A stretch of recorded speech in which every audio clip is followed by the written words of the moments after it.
இன்னொன்று கட்டிட்டு சாப்பிட்டோம்.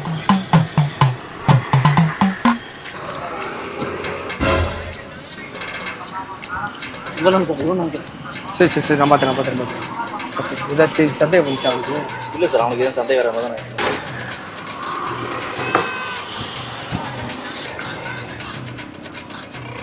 ஏய் ஏய் எந்திரி, கிளம்பு. பார்சல் வந்துட்டு ஜெயிலேருந்து தப்பிச்சுட்டு என்ன கொழுப்பு இருந்தா மெயின் ரோட்லயே பிரியாணி ஆர்டர் பண்ணி சாப்பிட்டுட்டு இருக்கீங்க. நீ தப்பிச்சுடுவே நீ. என்ன போட்டு விட்டீங்க? ஏய் அங்கே என்ன மிரட்டல? என்னோட மிரட்டலா? நான் எடுத்துருவாயா பார்சல் வர வாங்கியிருக்கான் பாரு. இதே கைஸ், உங்க பிராண்டை ப்ரோமோட் பண்ண நினைச்சீங்கன்னா உடனே ஸ்கில் தெரிஞ்ச நம்பர் கான்டாக்ட் பண்ணுங்க. எங்க டீம்ல இருந்து அவங்களே கான்டாக்ட் பண்ணுங்க. ரொம்ப கம்மியான பட்ஜெட்ல பண்ணி பிசினஸ் ப்ரொமோஷன் மட்டும் இல்லாம வெட்டிங் விஷஸ், பர்த்டே விஷஸ் எல்லாமே பண்றோம். சோ உடனே ஸ்கில் தெரிஞ்ச நம்பர் கான்டாக்ட் பண்ணுங்க.